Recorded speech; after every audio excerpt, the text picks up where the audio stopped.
Yeah, Nara MC kama hivyo. Sikia, yeah. Nimeamua kuifanya kwa usawa, nimeamua kuipitisha nyanja zote za maisha, ili mradi nihubiri kama Sara. Hip hop ni mfumo wa maisha, ni mfumo usiojulikana, kwamba ni funzo na unaripi na shangaza.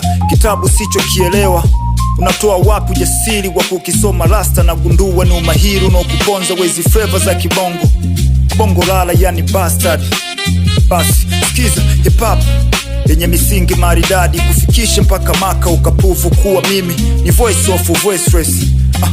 Sitochoka kujamini, sitochoka kupambana juu ya mifumo ya ubepari, ngurumo na hizi sera za kidini. Amani sio kipimo cha wokovu, amani bila haki ni sawa na chupa bila maji. Sitochoka kwa kukumbusha, hakuna amani bila haki, hakuna bizi bila mtaji, hakuna furaha bila kazi.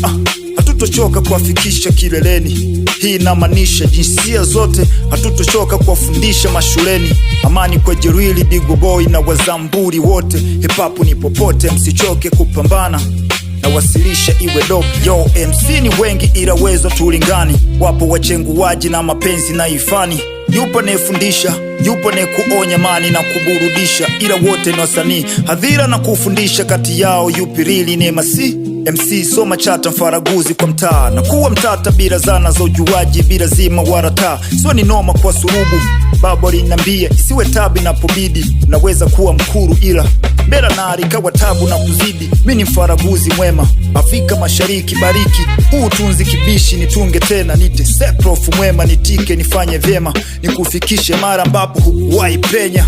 Natunga tata na huu tata ni ukuta wa Berlini, utakuwa kwanza toka mwisho kama nyoshi kama mimi. Ugumu huu nimeuzoea na mazoea yamenikuza kuwa jini, ndo maana sionekani pande zao ila wananisoma kama nini, yani pini.